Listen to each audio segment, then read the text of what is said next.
गरीब से कैसे बना करोड़पति, ये सब कैसे हुई दया संत रामपाल जी महाराज की। आइए देखते हैं। तो मैंने ऐसे एक बार चैलेंज कर दिया था, नहीं तुम्हारा गुरुजी चलो, मुझे तो टाइम नहीं मिलता, 7 बजे से सुबह काम पे लगने के बाद 7 बजे तक काम करता हूँ, और तुम्हारा गुरुजी क्या मुझे खाने पीने को थोड़ी ना देगा। टीवी लेने के लिए बोलती है, टीवी लेने के लिए क्या तुम्हारा गुरुजी पैसा देगा क्या। नमस्कार सर जी। क्या नाम है आपका? अमर चक्रधारी भगत। सर वैसे तो छत्तीसगढ़ से हूँ मगर रहता महाराष्ट्र पुणे में। सर संत रामपाल जी महाराज की भक्ति करने से पहला मैं संतोषी माता का व्रत रखता था, और ऐसे जो पारंपरिक हमारे छत्तीसगढ़ में जो पूजाएं होती थी, अपना गणेश पूजा और नवरात्रि, ये सभी अपनी पूजा करते थे। सर जो हिंदू धर्म में पारंपरिक पूजाएं होती है वो सभी प्रकार की पूजाएं आप कर रहे थे, तो फिर आपको संत रामपाल जी महाराज से नाम दीक्षा लेने की क्या जरूरत आन पड़ी? सर ये सब पूजा करते हुए भी अपने को ये खाली कुछ भी लाभ नहीं होता था भगत। इतने सारे अपन पूजा करते थे मगर अपने हाथों में कुछ भी नहीं आता था। बहुत सारी पूजा करने के बाद ऐसा दिखता था नहीं था कि अपने को कुछ लाभ हुआ हो अपनी ज़िंदगी। इसलिए थोड़ा सा कि पिताजी ने हमको ये बोला कि भाई ऐसा ऐसा भक्ति है तो आप करके देखो। तो हम वो बार बार इग्नोर करते थे कि हाँ इस बाबा बाबा के चक्कर में पड़ेंगे, और ये अपना ठीक है, इतना अपना अच्छा चल रहा है। तो पिताजी फिर भी बार बार हमको प्रेशर करते थे, नहीं भाई कर लो कर लो।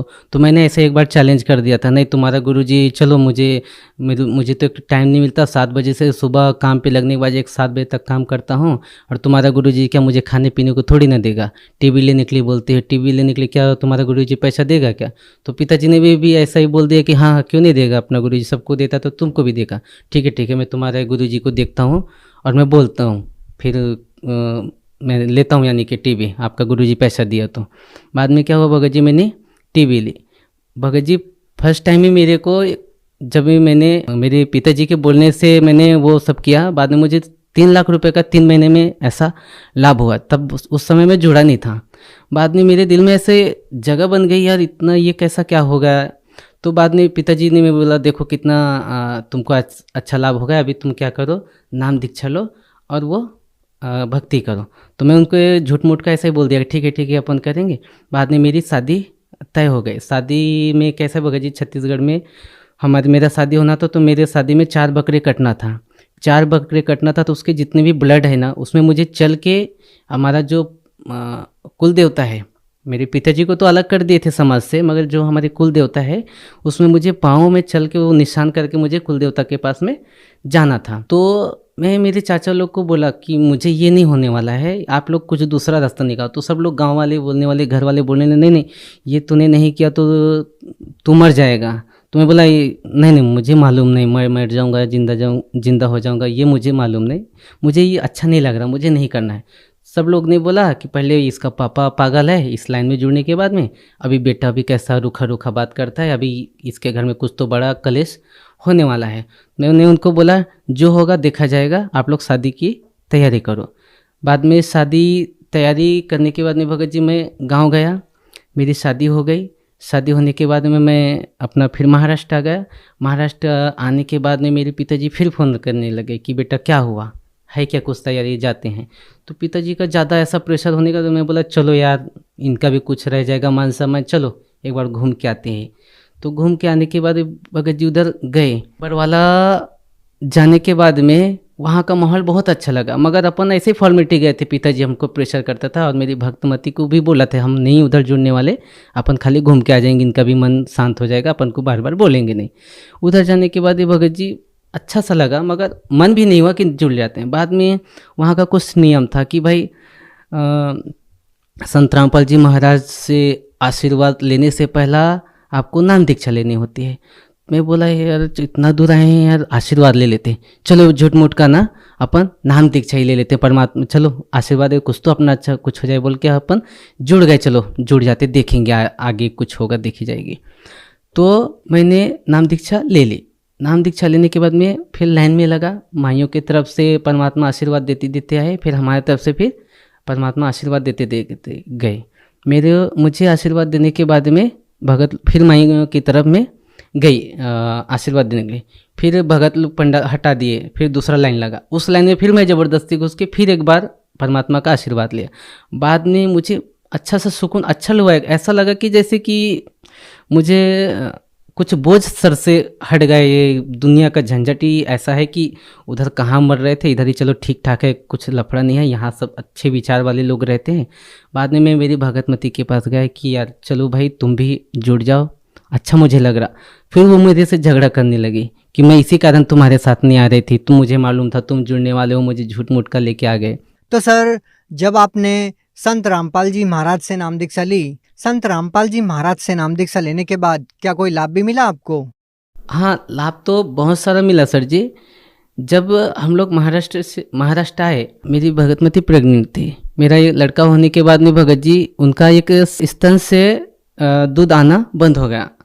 तो हमने डॉक्टर से दिखाया, उन्होंने बोला बहुत खर्चा हो गया। उस समय हमारी आर्थिक स्थिति बहुत ख़राब थी सर, क्योंकि गाड़ी एक्सीडेंट होने के कारण सब पैसा सोना चांदी जितने भी घर थे सब खत्म हो गई थी। तो माता पिता भी ने हाथ उठा दिए थे कि हमारे पास कुछ भी नहीं, हम ब्याज से भी लेके पैसा ऐसा खर्च किए थे, लेबर लोग को पेमेंट दिए थे, तो हमारे पास कुछ भी पेमेंट नहीं था। मैं भगत मित्र को बोला भाई अपने पास कुछ भी रास्ता नहीं, अपन रोड पे आ चुके हैं, तुम परमात्मा के साथ चाहे चैलेंज करके जुड़ जाओ, चाहे कुछ भी जो एक बार जुड़ जाओ और तुम्हारा ऐसा ऐसा हो जाएगा, तो आप परमात्मा की भक्ति करना ठीक हो जाए तो करना, नहीं तो कोई बात नहीं भाई, ज़बरदस्ती नहीं है। तो उन्होंने भी ठीक है चलो देखते हैं, अभी तुम्हारा गुरुजी मेरे को ठीक कर देंगे ना तो मैं नाम दीक्षा ले लेना, ऐसे बोले। तो सर वो जो चैलेंज परमात्मा को किए थे, उन्होंने बोला था तुम्हारे गुरुजी मुझे अच्छे कर देंगे तो मैं जुड़ जाऊंगी। तो उन्होंने संत रामपाल जी महाराज को अरदास लगाई और बोले कि गुरुजी आप मुझे कहीं ठीक कर देते हो तो मैं आपकी भक्ति करूंगी। मेरी पत्नी की सीना इतनी फूलती जा रही थी क्योंकि दूध बाहर नहीं निकल पा रहा था, पूरा ब्लॉक हुआ था। इसके कारण धीरे धीरे पूरी बॉडी दूध के कारण भर गई थी, निकल भी नहीं रहा था और वो दर्द कम नहीं हो रहा था। बाद में संत रामपाल जी महाराज को चैलेंज किया कि आप मुझे बिना पैसे के यदि ठीक हो जाता है तो आपके संत रामपाल जी महाराज से मैं नाम दीक्षा ले लूँगी। तो मैं बोला ठीक है, आपके संत रामपाल जी महाराज सब ठीक करेंगे, आप पहले दीक्षा ले लो। उन्होंने अरदास लगाई, भगवान आप मेरी ये प्रॉब्लम है सॉल्व कर दो, हमारे पास पैसा कुछ भी नहीं, हमारी आर्थिक स्थिति खराब है, डॉक्टर भी ऑपरेशन के लिए बोल रहे हमारे पास पैसा भी नहीं, हमारी आर्थिक स्थिति भी बहुत खराब है, आप हमारे ऐसा हमारा प्रॉब्लम सॉल्व हो जाएगा तो मैं आपकी भक्ति करूँगी। तो परमात्मा की ऐसे चमत्कार हुई भगत जी, बिना दवाई के एक 15 से 20 दिनों के अंदर में वो स्वस्थ हो गई। वो फिर फूट के वहाँ से मवाद निकला, फिर धीरे धीरे उसमें हमने मेडिकल में ही जा के एक 20 रुपए का पाउडर होता है वो डाल के ऐसा उसको दवाई लगा के ठीक हो गया। डॉक्टर के पास में गया नहीं कि बड़ा ऑपरेशन का ऐसा कुछ खर्चा ही नहीं आया। फिर संत रामपाल जी महाराज के कारण मेरी धर्मपत्नी की तबीयत ठीक हो जाने के कारण उसको पूर्ण लाभ हुआ। आज वो नाम दीक्षा ले चुकी है और मस्त मेरे से अच्छी वो अभी भक्ति कर रही है। अभी हमारा वापस मैं सांगली चला गया अपनी जगह पे जहाँ पे रहता था। वहाँ जाने के बाद अपना आर्थिक स्थिति थोड़ा खराब हो गया था। उसके बाद में हम गांव जाने वाले थे, मेरे पास लास्ट 500 रुपये ही बचा था। तो सर जी मेरे पास लास्ट 500 रुपये थे, तो हमने नियोजन कर लिया था कि भाई चलो महाराष्ट्र से छत्तीसगढ़ जाते हैं और अपना कुछ नहीं है, इधर पूरा बिजनेस थोड़ा सा लॉस हुआ, अपन उधर ही जाके कुछ तो खेती बाड़ी करेगी। सर जी वहाँ से फिर मेरे को एक फ़ोन आया, संत रामपाल जी महाराज से हमने अरदास लगाई थी, तो परमात्मा ने संत रामपाल जी महाराज ने वहाँ से उनका आदेश आया था कि परमात्मा दया करेंगे, आप लोग भगवान की भक्ति करते रहो। संत रामपाल जी महाराज का ऐसा आदेश आया। तो भगत जी हम 500 रुपये ही मेरे पास था, गया तो वहाँ से फ़ोन आया कि आपको एक 60 लाख का टेंडर आपको हम देते हैं। तो मैं कम से कम भगत जी उनको सर जी उनको 50 बार बोला कि ये मुझे कैसे आ सकता है, मैं तो ये बिल्डिंग बनाने का काम ही नहीं करता, मैं लेबर कॉन्ट्रैक्टर हूँ। लेबर कॉन्ट्रैक्टर, आप मुझे बिल्डर का काम बता रहे कि आपको हम इतना पैसा देंगे और आपको हमारा घर बना के देना पड़ेगा। तो कम से कम उसको मैं 50 फ़ोन लगाया और बाद में पूरा वेरीफाई किया कि भाई सच में ऐसा है क्या। तो बोले हाँ है। तो बोले नहीं मुझे यकीन नहीं होता। तो मैं वो 500 रुपये लेके उनके पास गया। वो मुझे उसमें नाश्ता भी करना था, पेट्रोल भी डलाना था और 70 किलोमीटर जाके वापस भी आना था, मतलब 150 किलोमीटर आना था।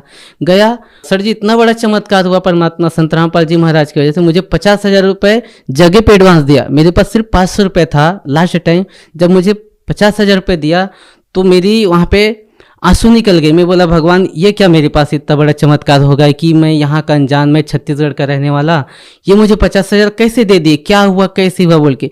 बाद में मैं यहाँ से काम से रोते 70 किलोमीटर तक घर वापस गया, भगत मती को पैसा दिखाया। बाद में मैं बोला देखो परमात्मा ने मुझे 60 लाख का मुझे काम दिया है। भगत मती को भी विश्वास नहीं, मैं बोला देखो मेरे अकाउंट में पैसा है, और 500 रुपये का मिठाई लेके गया था बगीचा। मेरे बच्चा था ना, मैं जब मिठाई भी इसके लिए लेने के लिए जाता था दुकान में, तो मेरे पास पैसा नहीं रहता था। मैं सोचता था कि मैं तेल लेके जाऊं कि मेरे बच्चे के लिए 5 रुपये का कैडबरी लेके जाऊं। इतना मेरी हालत खराब थी, मुझे कुछ भी समझ में नहीं आता था, इतना वीकनेस हो गया था। मगर परमात्मा ने जब 50,000 रुपये दिया, रोते रोते पूरा वहाँ तक गया अपनी भगत में। मेरी भगत मती भी इतना रोने लगी, देखो इतना बड़ा चमत्कार कर दिया परमात्मा कि अपन अच्छे से भक्ति करेंगे, ये दुनिया के लफड़े में नहीं पड़ते अपन। सब जो दुनिया अपने को रखे या ना रखे, संत रामपाल जी महाराज को जिंदगी भर अपन छोड़ेंगे नहीं। जान दो दुनिया की, अपना अपन दुनिया की सुनने वाले नहीं, अपने छोकर गांव निकाला करे, चाहे दुनिया से कहीं से कुछ हो, अपन परमात्मा को नहीं छोड़ेंगे। ये इनका जीवन दान देने का आपने मेरे को भगत जी अभी के डेट में कम से कम 60 लाख मुझे काम मिलने के बाद भगत जी सर जी मैंने उनका पूरा काम कंप्लीट किया। कम से कम 1.5 करोड़ का अब तक काम किया उनका भी। मेरा काम अभी कम से कम 8 साइड मैंने फाइनल किए हैं। 3 काम मिलने के 60 लाख का टेंडर हुआ, वो फाइनल किया। बाद में मुझे 3 काम और मिला कम से कम 40 लाख का, वो फाइनल किया। अभी कम से कम मेरा 25 लाख का काम चालू है, वो मैंने अभी पेंडिंग है, आधा अधूरा काम है। मेरा घर में रहने का नहीं तकलीफ था भगत जी, बारिश हुआ तो 10 ठिकाने से पानी नीचे गिरती थी। संत रामपाल जी की दया से अभी मेरा 4 मंजिल का घर बनाया हूँ। अभी कुछ दिन पहले अभी मैं सोल्ड 4 व्हीलर गाड़ी लिया है, जो मेरे गांव में किसी के पास गाड़ी नहीं। 8 लाख की सोल्ड गाड़ी लिया है। पूरे गांव वाले बोलते हैं कि भाई इनके पास क्या सोने का खान मिला है। मगर उनको बोलते हैं सर जी की भाई संत रामपाल जी महाराज के शरण में आने के बाद में हुआ थोड़ा तकलीफ हुआ स्टार्ट में। परमात्मा अपनी वाणी में बोलते हैं कि धीरे धीरे रे मना धीरे सब कुछ होए, माली सिंचे 100 घड़ा ऋतु आए फल होए। सर मैं लूट पिट चुका था, सिर्फ मैं लास्ट में मेरा 500 रुपये ही था। परमात्मा की दया, संत रामपाल जी महाराज की दया की वजह से 60 लाख का मुझे काम मिला। अभी मेरे करोड़ों का बिजनेस चालू है। 4 मंजिले का घर टिका लिया हूँ। मेरे गांव आसपास, मेरे गांव में क्या सर जी, आसपास की एक 20 किलोमीटर 50 किलोमीटर आप भी घूमेंगे तो किसी का 4 मंजिल मकान नहीं है। सोल्ड मैंने गाड़ी ले ली। अभी परमात्मा की दया से, संत रामपाल जी महाराज की दया से अभी भगत जी मैं अपने एरिया में टॉप में हूँ। सब बोलते कि भाई ये अच्छे लाइन में जुड़े। पहले तो हमको कोसते थे कहाँ ये अपने जिंदगी बर्बाद कर। अभी इस परमात्मा का भी उन लोग भी बोलते संत रामपाल जी महाराज का ज्ञान अच्छा है, और वो भी अभी ये सहयोग करते हैं मेरे गांव में। आपको मैं एक और बात बताना चाहता हूँ। जब हम गांव में रहते थे तो हमारा दारू का धंधा था, चिकन मटन का धंधा था, बकरी बेचते थे, मुर्गी बेचते थे, कबूतर, ये सब चीज़ बेचते थे। हम क्या करते थे, 10 दारू की जो बोतल रहती थी उसको हम खोल के 10 का उसमें पानी डाल के उसको 15 बनाते थे, और उसको सही तरीके से लेवल लगा के सब बेच देते थे। मतलब 2 नंबर का काम सब करते थे।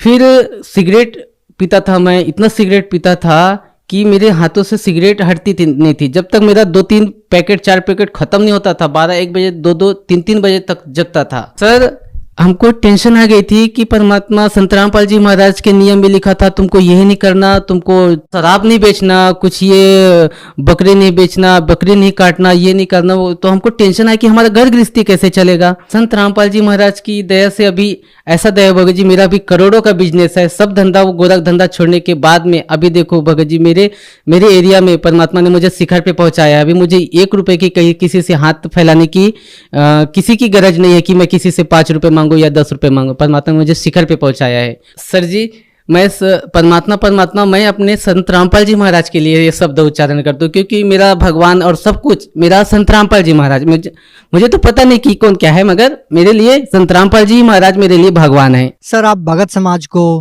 क्या संदेश देना चाहते हैं? सर भक्त समाज को क्या संदेश दूंगा कि मेरा देखो ना सर जी, मेरा पहला कैसा था, हम लोग इतने दारू बेचते थे, सब बुरी सी बुरी धंधा करते थे, फिर भी हमको बरकत नहीं मिली। मगर संत रामपाल जी महाराज के शरण में आने के बाद में पूरी बुराई छूट गई, और मेरा 500 रुपये लास्ट था। अभी परमात्मा ने उसको करोड़ों में परिवर्तन किया। ये मेरे साथ में लाभ हुआ है, चमत्कार हुआ है मेरे साथ में। तो आप भी आइए परमात्मा के संत रामपाल जी महाराज के शरण में और अपना जीवन कल्याण कराइए।